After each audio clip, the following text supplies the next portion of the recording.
अस्सलामुअलैकुम students, welcome to my channel doctor Irfan lectures.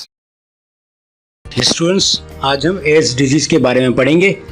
इस lecture में हम जो चीज़ें कवर करेंगे उनकी लिस्ट यह है, आप देख सकते हैं स्क्रीन पे।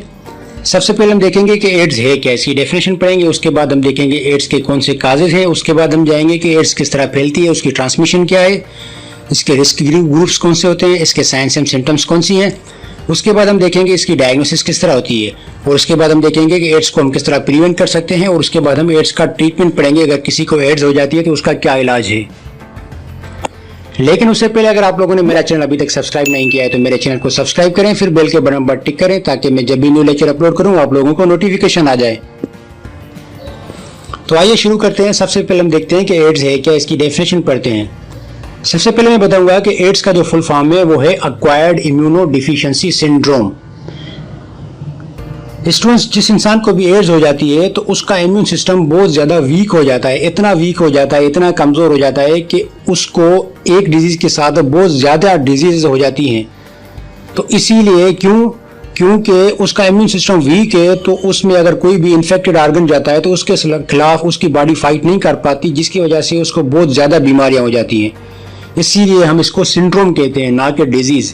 Acquired immuno deficiency syndrome. इसका इंक्यूबेशन पीरियड जो है वो कुछ महीनों से 10 साल तक होता है, यानी कि जब तक टेस्ट नहीं करवाता इंसान तब तक उसको पता नहीं लगता, क्योंकि उसमें सिम्टम्स जाहिर होना शुरू नहीं होती इंसान में। इसका इंक्यूबेशन पीरियड कुछ महीनों से 10 साल तक होता है।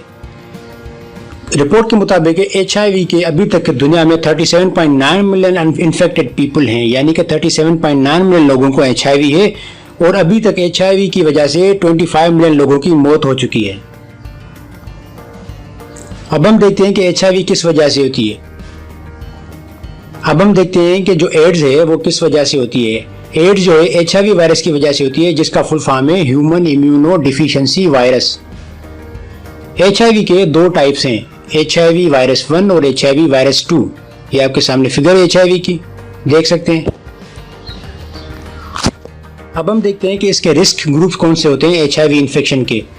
वो लोग जो सेक्स वर्कर्स होते हैं और उनसे अगर कोई सेक्सुअल इंटरकोर्स करता है तो उसको अगर HIV है तो दूसरे हेल्दी इंसान में भी उसको HIV यानी कि एड्स हो जाएगी।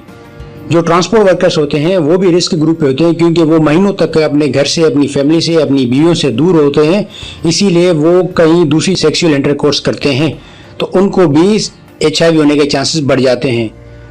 दूसरे हेल्थ केयर वर्कर्स, क्योंकि ये लोगों का इलाज करते हैं, हर वक्त फ्रंट लाइन पे होते हैं। अगर किसी को HIV है तो हेल्दी हेल्थ केयर वर्कर को भी HIV हो सकता है। मिलिट्री और पुलिस को भी HIV होने के चांसेस बढ़ जाते हैं। तो ये सारे हमारे पास रिस्क ग्रुप हैं HIV इन्फेक्शन के। इन लोगों में HIV होने के चांसेस बहुत ज़्यादा हैं। अब हम देखते हैं कि इसकी ट्रांसमिशन किस तरह होती है। ट्रांसमिशन से पहले मैं आपको बताऊं, जो HIV वायरस होता है वो ब्लड में, सेमिन कहते हैं, जो सेक्सुअल इंटरकोर्स के दौरान जो पानी निकलता है, CSF, breast milk, saliva, tears और यूरिन, इन सब में HIV वायरस होता है। लेकिन सिर्फ और सिर्फ ब्लड और सेमिन के जरिए ये वायरस एक इंसान से दूसरे इंसान में फैलता है। इसकी ट्रांसमिशन सिर्फ और सिर्फ एक HIV इन्फेक्टेड पर्सन से दूसरे हेल्दी पर्सन में सिर्फ और सिर्फ ब्लड और सीमेन के जरिए फैलता है। अब हम आते हैं साइंस एंड सिम्टम्स। अगर किसी को एड्स हो गया है उसको कौन कौन से सिम्टम्स होंगे। उसका वजन कम हो जाएगा, उसको बुखार हो जाएगा, उसकी फेरिंग्स की इन्फ्लामेशन हो जाएगी, उसके लिम्फ नोड्स की स्वेलिंग हो जाएगी, उसका मस्कुलर सिस्टम वीक हो जाएगा, उसका लिवर इनलार्ज हो जाएगा, उसको सर में दर्द रहेगा, उसको मुंह में माउथ सोर्स रहेंगे, उसकी स्प्लीन इनलार्ज हो जाएगी, उसको गैस्ट्रिक प्रॉब्लम हो जाएंगी, वोमिटिंग और नाजिया वगैरह, स्किन पे बहुत सारे रैशेस पड़ जाएंगे। तो ये सारे साइंस एंड सिम्टम्स हैं HIV के। अब हम आते हैं कि अगर किसी को HIV यानी कि एड्स हो जाती है तो उसकी डायग्नोसिस क्या है। उसके लिए हम दो कैटेगरी की टेस्ट करते हैं, एक ही डायरेक्ट टेस्ट और दूसरे हैं इनडायरेक्ट टेस्ट। जो डायरेक्ट टेस्ट हैं उसमें 4 टेस्ट आती है। पहली जो है वो है रिकॉम्बिनेंट DNA टेक्नोलॉजी। तो रिकॉम्बिनेंट DNA टेक्निक्स होती है, उसके जरिए हम HIV को डिटेक्ट करते हैं। दूसरी है PCR, पॉलीमरेज चेन रिएक्शन।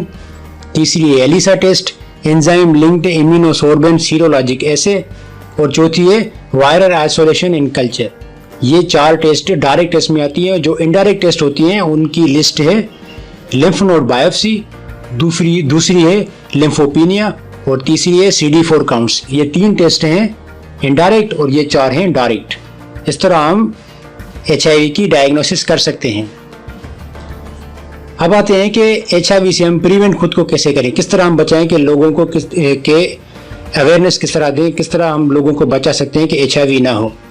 हम उनको अवेयरनेस दें कि भाई कॉन्डम्स यूज़ करें, क्योंकि अगर किसी को HIV है, एड्स है, तो वो कॉन्डम यूज़ करेगा इंसान सेक्सुअल इंटरकोर्स के दौरान, तो उसको HIV होने के चांसेस बहुत ज़्यादा कम हो जाएंगे।